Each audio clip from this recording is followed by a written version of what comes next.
ಒಬ್ಬ ಮನುಷ್ಯನ ಅನುಪಸ್ಥಿತಿಯಲ್ಲೂ ಈ ಲೆವೆಲ್ ಫ್ಯಾನ್ ಬೇಸ್ ಹಾಗೂ ಅಭಿಮಾನಿಗಳನ್ನ ಸಂಪಾದಿಸೋದು it's not a simple thing at all. ಬೆಳಗ್ಗೆ 9:30 ಶೋ ಡೆವಿಲ್ ಮೂವಿ ನೋಡಕ್ ಹೋಗಿದ್ದೆ. ಕತೆ ಚೆನ್ನಾಗಿ ಇರ್ಲಿ ಬಿಡ್ಲಿ, ಡಿ ಬಾಸ್ ಸಿನಿಮಾ ರಿಲೀಸ್ ಆಗ್ತಿದೆ ಅಂದ್ರೆ ಫ್ಯಾನ್ಸ್ ಗಳಿಗೆ ಅದೊಂದು ಹಬ್ಬ ತರ. ಸೊ ಸಿನಿಮಾದ ಒನ್ ಲೈನರ್ ಬಂದ್ರೆ ಮೇನ್ ಕ್ಯಾರೆಕ್ಟರ್ ಹೆಸರು ಕೃಷ್ಣ ಅಂತ.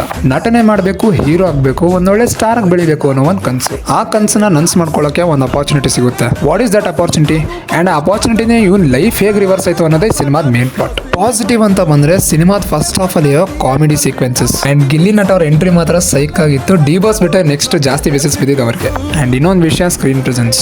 ಡಿ ಬಾಸ್ ನ ತೋರಿಸಿರೋ ರೀತಿ ಅವ್ರ ಹಳೆ ಸಿನಿಮಾ ಕಂಪೇರ್ ಮಾಡಿದ್ರೆ ಒಂದು ಸ್ವಲ್ಪ ಡಿಫ್ರೆಂಟ್ ಆಗೇ ಇತ್ತು, like the villain shades. And ಎಲ್ಲ ಕ್ಯಾರೆಕ್ಟರ್ಸ್ದು ಅದರದೇ ಆದ ಪಾಸಿಟಿವ್ಸ್, ವೀಕ್ನೆಸ್ ಅಂಡ್ ಇಂಪ್ಯಾಕ್ಟ್ ಇದೆ ಮೂವಿಲಿ. ನನಗೆ ಪರ್ಸನಲ್ ಆಗಿ ಇಷ್ಟ ಆಗಿದೆ ಅಂದ್ರೆ ಇಂಟರ್ವಲ್ ಬ್ಲಾಕ್. ಪರ್ಫೆಕ್ಟ್ ಆಗಿ ಸಿನಾರಿಯೋ ಕೂಡ ಬಂದಿತ್ತು ಆಕ್ಚುಲಿ. ಸೆಕೆಂಡ್ ಹಾಫ್ ಟ್ವಿಸ್ಟ್ಸ್ ಕೂಡ ಚೆನ್ನಾಗಿತ್ತು, ಬಟ್ ಸ್ವಲ್ಪ ಪ್ರೆಡಿಕ್ಟೇಬಲ್ ಅನಿಸ್ತು. ಅದು ಬಿಟ್ಟರೆ the cinema was good. So ಈ ಹಾನೆಸ್ಟ್ ರಿವ್ಯೂ ನಿಮ್ಗೆ ಇಷ್ಟ ಆದಲ್ಲಿ ನಿಮ್ಮ ಫ್ರೆಂಡ್ಸ್ ಅಂಡ್ ಫ್ಯಾಮಿಲಿಗೆ ಶೇರ್ ಮಾಡಿ ಅಂತ ಹೇಳ್ತಾ, ಏನೋ ಹೆಚ್ಚಿನ ಸಿನಿಮಾ ಮೇಲೆ ನಮ್ಮ ಅಪ್ಡೇಟ್ಗಳಿಗಾಗಿ ಫಾಲೋ ಮೈ ಪೇಜ್.